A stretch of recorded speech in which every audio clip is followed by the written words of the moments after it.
Olá pessoal, tudo bom? Aqui é o professor Jack Brandão.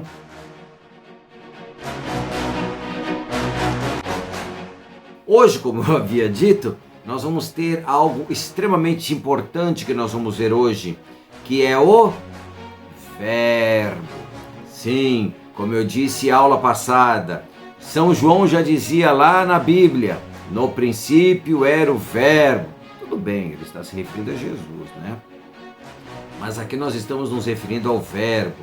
O verbo é a classe de palavras, uma das classes de palavras mais importantes que nós temos. Porque tudo vai girar em torno do verbo.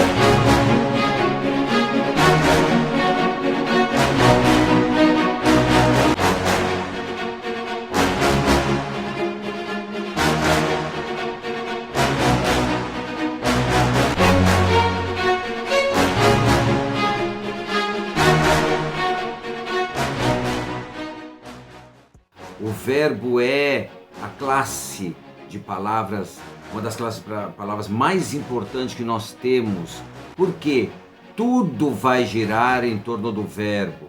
Vocês já devem ter reparado que eu sempre peço para que vocês grifem os verbos, porque a partir do momento que vocês grifam os verbos, a partir do momento que vocês trabalham com o verbo, conhecem o verbo e têm noção da importância do verbo na frase, vocês vão reparar aquilo que eu já havia dito, que tudo vai orbitar em torno do verbo.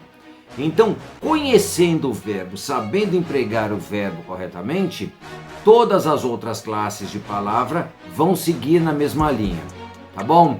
Vamos lá, vamos começar então. Prestem atenção aí. Verbo é a classe de palavra que possui a maior quantidade de flexões. Tempo, modo, pessoa, número. Além disso, enquanto outras palavras não podem ser conjugadas, o verbo pode. Então prestem atenção. O verbo, ele é flexionado em tempo. Passado, presente, futuro. Modo, indicativo, subjuntivo, imperativo. Pessoa, primeira, segunda, terceira. Número, singular, plural. É óbvio que o verbo não é flexionado em gênero. Porém, nós vamos reparar que existem aquelas classes dentro do verbo que nós chamamos de formas nominais, de modo especial o particípio, que também pode ser flexionado em gênero. Então, nós podemos reparar toda a complexidade que o verbo carrega em si. Essas flexões, a quantidade de flexões que o verbo carrega, demonstra isso. Lembrem, nós já havíamos dito aqui que as palavras elas são codificadas por um emissor e depende do receptor a decodificação. O homem, ao longo de sua estada na Terra, vamos dizer assim, ao longo do crescimento e da evolução, eu não gosto dessa palavra evolução, mas vou usá-la.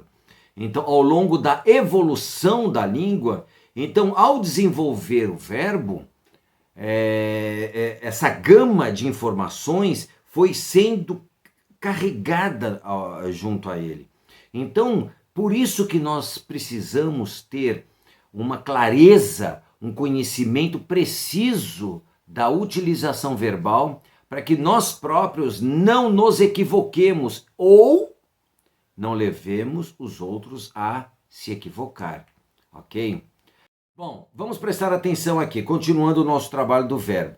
O verbo, além de tudo, ele expressa o quê? Ação e estado. Então, quando eu digo ação, eu digo cantar, pular, caçar. Então, são ações humanas. Além disso, o verbo, ele também transmite um estado. Estou saudável, estou triste, fazia frio. Então, essas são relações de estado do ser, do discurso, muitas vezes. Então é muito importante que nós saibamos isso. Além das flexões, ele ainda pode transmitir ação, como ele transmite, que o verbo é ação por si só, como ele também transmite estado. Olhem aí, além de expressar ação e estado, o verbo também expressa o resultado de uma ação. Então eu digo assim, Cláudio comprou um livro. O verbo também transmite uma sensação. Ele se apavorou. O verbo também transmite um sentimento, ou sentimento. Eu não invejo. Tudo bem? Então nós temos de prestar muita atenção na gama, como eu havia dito, de informações que o verbo transmite. E tem mais. Olhem aí. Além de outras ideias, sempre com a possibilidade de referir-se a alguém ou a algo, que é o sujeito, e de situar-se, ou situar esse sujeito, situar esse alguém, situar este algo no tempo, que pode ser, como havia dito, passado, o pretérito, presente e futuro. Tá claro isso? Vamos lá, vamos continuar então. Olhem aí. O verbo também é essencial para a ação. Não existe oração sem verbo. E às vezes, só para vocês verem o poder do verbo, às vezes basta um verbo para que haja uma oração completa. Exemplo: ganhei, cheguei, chove. Vocês repararam? Olha a importância do verbo. Ele é tão carregado de informações que basta um verbo para que haja uma oração completa. Ok? Nós vimos, por exemplo, nos pronomes, que o pronome por si só, ele não tem sentido sozinho. Então ele precisa do verbo, ele precisa do contexto para que ele possa ter o quê? Sentido pleno. O verbo por si só, ele já tem esse sentido. Então é muito importante nós atentarmos ao verbo, prestarmos muita atenção ao verbo e à sua utilização. Ok? Por isso, nós vamos começar agora a trabalhar com um dos aspectos mais importantes do verbo, de uma das flexões mais importantes do verbo, que é a flexão de tempo. Vamos prestar atenção, pessoal. O tempo verbal indica o momento anterior, simultâneo ou posterior em que o processo verbal acontece. Essas possibilidades são expressas pelo pretérito, pelo presente e pelo futuro. Ou seja, por aquilo que aconteceu, por aquilo que acontece e por aquilo que acontecerá. Lembrem, o homem é o único animal que tem a ideia de um futuro e que guarda de modo especial as recordações do passado. Muitas pessoas podem dizer que os animais lembram. Sim, pode até ser. O pessoal fala muito dos elefantes, que os elefantes lembram. Só que tem uma coisa que nós não podemos esquecer. Esses animais, eles podem até lembrar de muitos fatos, como eles lembram realmente. Isso faz parte do próprio instinto animal. Se o animal leva um choque numa determinada tomada, ele não vai tacar o focinho de novo na tomada, porque aquele reflexo do medo do choque vai ficar guardado lá no seu inconsciente, lá no seu cérebro. Agora, o ser humano ele tem uma grande diferença. O ser humano registra o seu passado. O ser humano registra o seu presente, que vai se tornar passado na realidade. Então é muito importante nós lembrarmos isso, ok? Vamos lá, vamos começar então a estudar o pretérito. Vamos lá? O pretérito se subdivide em 3 em língua portuguesa. Quais são eles? Pretérito perfeito, pretérito imperfeito, pretérito mais que perfeito. Vamos analisar um por um. Vamos lá. O pretérito perfeito, pessoal, ele indica uma ação iniciada e concretizada no passado. Então, se eu começo algo no passado e eu encerro aquele algo no passado, eu sou obrigado, a princípio, a usar o pretérito perfeito. Comprei pão ontem. O que significa isso? Nós vamos ver particularmente, mas eu quero já falar agora. Então, comprei pão ontem. O que significa isso? Eu fui à padaria, olhei o pão, pedi o pão, fui ao caixa, paguei e levei o pão. Uma ação iniciada e concretizada no passado. Perfeito? Nós temos também o pretérito imperfeito. Que é o pretérito imperfeito? O pretérito imperfeito é uma ação iniciada no pretérito, no passado, mas não concretizada num determinado momento. Então eu digo assim, comprava pão quando percebi que não tinha dinheiro. Ok? Não concretizei a ação, óbvio. Por quê? Descobri que enquanto comprava, não havia dinheiro. Não possuía dinheiro, não trazia dinheiro. Então, o pretérito imperfeito é isso, é uma ação iniciada e não concretizada num determinado momento. Tudo bem? E nós temos também o pretérito mais que perfeito, que é uma ação iniciada e concretizada no passado, anterior a uma outra ação iniciada e também concretizada no passado. Então eu digo assim, saíra do prédio quando o avião bateu. Então nós tivemos 2 ações, uma anterior à outra. Qual é a anterior? O fato de alguém ter saído do prédio. A outra iniciada e concretizada foi o choque do avião. Então nós temos 2 ações. As 2 ações foram iniciadas e concretizadas no passado. Tá claro isso? Muito bom, vamos lá. Prestem atenção. Vamos agora então conhecer um pouco o presente, ok?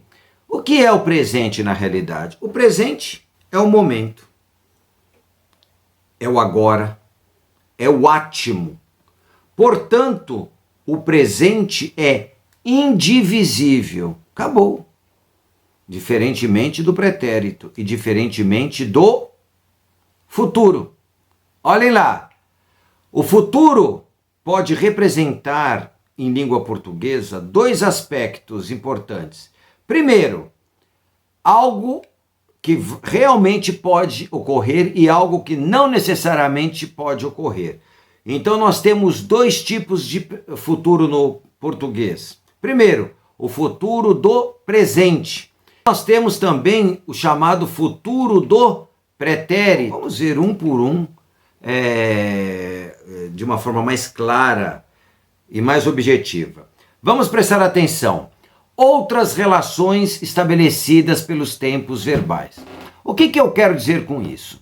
Além dessas relações que nós podemos falar primitivas ou básicas desses tempos verbais, estes tempos podem também estabelecer outras relações um pouco mais complexas, mas que por se manterem, nós podemos normatizá-las aqui. Vamos prestar atenção aí. Primeiramente, vamos ver o presente do indicativo. Olhem aí o quadro. O presente do indicativo nos indica, nos mostra sempre um processo habitual que nós temos. Então eu digo assim, eu ando de bicicleta pela manhã. Apesar de essa ideia representar muitas vezes até um passado, porque nós falamos eu ando de bicicleta pela manhã e eu estou à tarde, este fato de nós empregarmos o presente demonstra que tal processo é algo habitual, ou seja, já se tornou um hábito. Todas as manhãs eu ando de bicicleta. Eu posso dizer caminho todas as manhãs, quer dizer, todas as manhãs eu vou caminhar. Tudo bem? Outro aspecto que o presente nos demonstra e nos passa é a questão de um processo permanente. Eu digo assim, a água ferve a 100 graus centígrados. Isso é um processo permanente. Aí vocês podem falar, não, mas no nível do mar é tantos graus, não importa. É um processo permanente. Sempre a água vai ferver a 100 graus, que seja 90 a 200 metros de altura, 800 metros, 1000 metros, não importa. O que eu quero dizer é o seguinte, é um processo permanente. Outro aspecto também que o presente nos mostra e nos demonstra muitas vezes é o futuro. Principalmente quando eu uso o que? Advérbios de tempo, que demonstram o futuro. Eu digo assim, amanhã eu volto. Amanhã eu volto. Então, o verbo voltar está no presente. Só que claramente nós temos uma frase, uma oração, que demonstra futuro. Tudo bem? Outro aspecto também do presente é o chamado presente histórico. O que é o presente histórico? Quando eu uso o presente para falar do passado. Digo assim, os revolucionários chegam à Bastilha e a tomam. Bom, os revolucionários de 1789. Então isso foi no século XVIII. Mas por que nós usamos o presente? Porque é um presente histórico, porque ele retrata o passado. Mas nós, nos livros, reparem que os livros de história, normalmente eles são escritos no presente. Tudo bem? Vamos lá. Outros aspectos agora do pretérito imperfeito. Presta atenção ao imperfeito, porque o imperfeito ele tem algumas particularidades que são muito legais. Prestem atenção. O pretérito imperfeito, ele tem valor de futuro do pretérito, de modo especial na linguagem coloquial. Olhem aí, eu digo assim, se eu não fosse tímido, te dava um beijo. Então, se eu não fosse tímido, te dava um beijo. Como seria no padrão culto? Ou nem seria ti, né? Porque, lembrem aí, o pronome não começa período, né? Como é que eu falaria essa frase na linguagem culta? Se não fosse tímido, dar-te-ia um beijo. Ou eu te daria um beijo. Porque nós teríamos de usar o quê? O fosse, ele tem de ser trabalhado junto com o verbo no futuro do pretérito. Nós vamos ver isso depois. Bom, e o pretérito imperfeito também indica polidez. Nós temos no Brasil uma tendência a não usar, muitas vezes, o imperativo. Nós não falamos faça, compre, vá. Nós procuramos ser mais polidos, nós temos uma certa dificuldade no Brasil em usar o imperativo. Então nós falamos mais ou menos assim, o senhor podia chamar a Sandra? O senhor podia chamar a Sandra? Nós vamos reparar que esse emprego do pronome, que esse emprego do verbo no pretérito imperfeito, na realidade ele vai ser muito empregado também pelo futuro do pretérito, como nós vamos ver em breve. Tá claro isso? Vamos lá. Nós temos agora o futuro do presente e o futuro do pretérito. O futuro do presente e o futuro do pretérito, eles podem indicar um tempo presente ou um tempo passado com nuances de dúvida. É quando eu não sei ou eu não posso afirmar categoricamente algo. Então, eu uso uma aproximação, uma ideia aproximada. Digo assim, hoje ela terá uns 20 anos. Eu não sei quantos anos ela tem. Então, quando eu uso o futuro do presente, eu estou dando uma ideia aproximada. Quer dizer que eu não tenho certeza. Ou posso dizer assim, ela estaria naquele tempo com uns 15 anos. Estaria com uns 15 anos.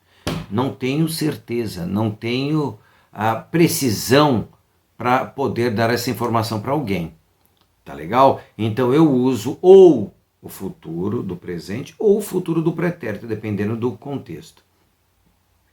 Outra coisa que é importante, o futuro do presente, ele tem também, ele passa a ideia muitas vezes de imperativo. Olhem aí, não cobiçarás a mulher do próximo. Então eu tenho um verbo no futuro com ideia de imperativo, que é uma ordem, que é um preceito, que é um pedido. Pessoal, fico muito contente que vocês tenham participado até agora da aula. Eu espero que vocês estejam aprendendo realmente tudo isso que nós estamos passando aqui, ok? Bom, eu fico hoje por aqui. Amanhã nós temos mais uma aula, nós vamos ter mais aula de verbo. Lembrem, no princípio era o verbo. Olhem a complexidade do verbo, do processo verbal. Então, é algo que não demanda uma aula só. Não dá para falar sobre o verbo em uma aula. Nós precisamos de mais tempo e nós temos de trabalhar muitos exercícios, tá bom? Bom, eu fico por aqui mais uma vez. Espero que vocês tenham gostado. Bom, até amanhã, ok? Tchau, pessoal!